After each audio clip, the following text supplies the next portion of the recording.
우리 몸이 공복 상태가 되면 어떻게 될까요? 혈당과 인슐린이 안정되고 우리 몸은 드디어 포도당이 바닥나면서 내 몸 안에 있는 지방을 꺼내 쓰는 상태로 바뀌게 됩니다. 저는 회사를 다니면서 받는 매일의 스트레스를 퇴근길에 편의점에서 맥주 몇 캔을 사들고 가는 것으로 해소했어요. 밤에 마시고 자는 게 하나의 루틴이었고 어느 순간 체중이 10g 가까이 되더라고요. 살은 찌고 몸은 안 좋아지니까 급한 마음에 다이어트 약도 먹어보고 관리도 받아봤지만 그때뿐이었어요. 지속하기가 어려웠죠. 다이어트를 할 때 식단이 가장 중요한 건 알지만 매 끼니 칼로리를 계산해서 밥을 챙겨 먹는 것 자체가 저는 좀 번거롭더라고요. 그래서 방법을 바꿔봤습니다. 채우는 대신 비우는 시간을 만들어 보자.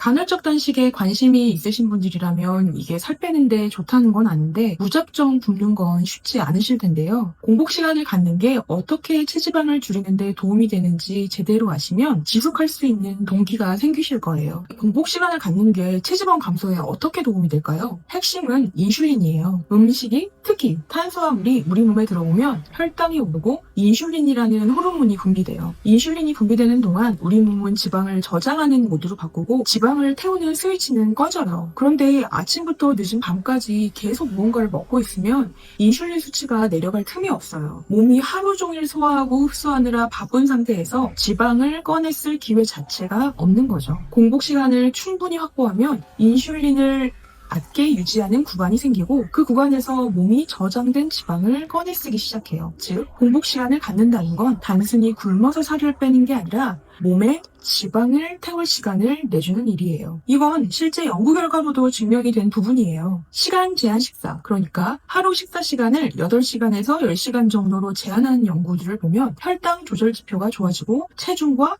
복부 지방이 줄어든 결과들이 보고되고 있어요. 또 16대8 간헐적 단식을 한 사람들에게서는 삶의 질이 좋아지고 정신적, 신체적 피로가 줄어들었다는 결과도 있어요. 밤늦게까지 먹고 마시면 우리는 잠을 자고 있다고 생각은 하지만 몸 계속 소화를 하고 혈당을 오르내리며 일을 하고 있는 거예요. 밤 시간을 비워주면 우리 몸이 비로소 정리를 하고 쉴 틈을 얻는 거죠. 공복 시간을 갖는 게 무작정 굶자는 건 아닙니다. 간헐적 단식이 만성 피로, 체지방 감소, 체력 저하를 한 번에 해결해주는 마법은 아니에요. 공복 시간만 길게 가져가면서 단백질은 부족하게 먹고 운동도 안 하면 오히려 근육이 빠지고 체력이 떨어질 수 있어요. 저는 그래서 2가지를 챙겼어요. 먹는 시간에는 단백질을 충분히 챙겨서 근손실을 막으려고 했고 몸이 조금 가벼워진 뒤부터는 러닝과 웨이트 트레이닝을 병행했어요. 운동과 시간 제한 식사를 함께 했을 때 근육 같은 제지방, 그러니까 지방을 제외한 부분이죠. 제지방은 지키면서 체지방만 효과적으로 줄어든다는 연구 결과들도 있어요.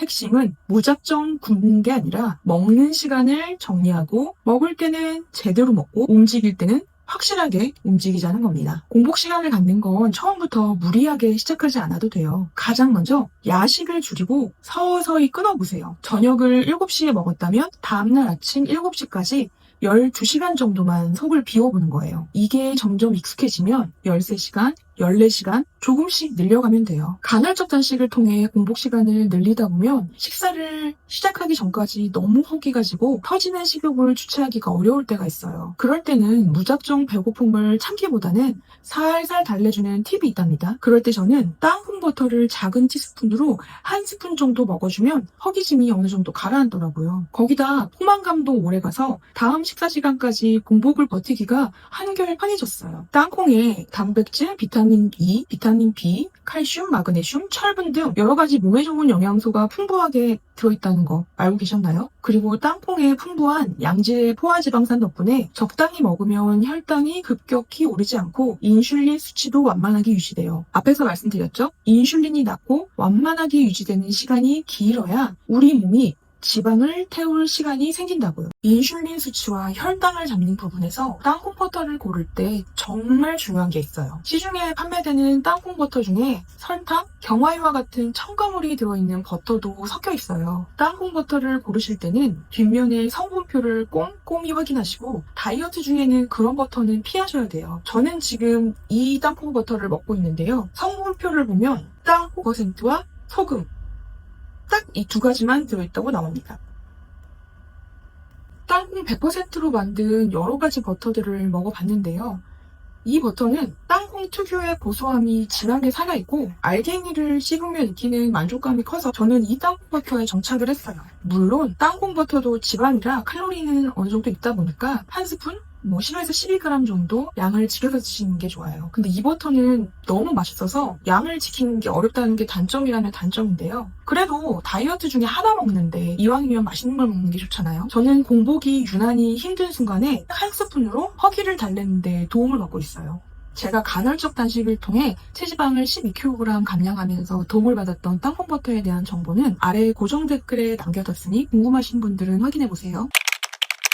속을 비운다는 게 단순히 굶기만 하는 건 아니라고 생각해요. 습관처럼 먹던 야식, 스트레스에 지쳐 마시던 술, 나를 돌보지 못했던 리듬을 하나씩 하나씩 덜어내는 일에 더 가깝다고 봐요. 비우면 살이 빠지고 몸이 건강해지는 이유는 특별한 마법이 아니라 우리 몸이 음식을 소화할 시간을 줄이고 지방을 태울 시간을 얻기 때문이에요. 오늘 영상이 간헐적 단식과 다이어트에 관심을 가지신 분들에게 실질적인 도움이 되었기를 바랍니다. 앞으로도 몸과 마음을 건강하게 만드는 방법과 과정을 공유드릴 테니까요. 구독과 좋아요 그리고 고정 댓글 확인도 부탁드릴게요. 그럼 다음 영상에서 만나요. 오늘 영상도 봐주셔서 감사합니다. 좋은 하루 보내세요.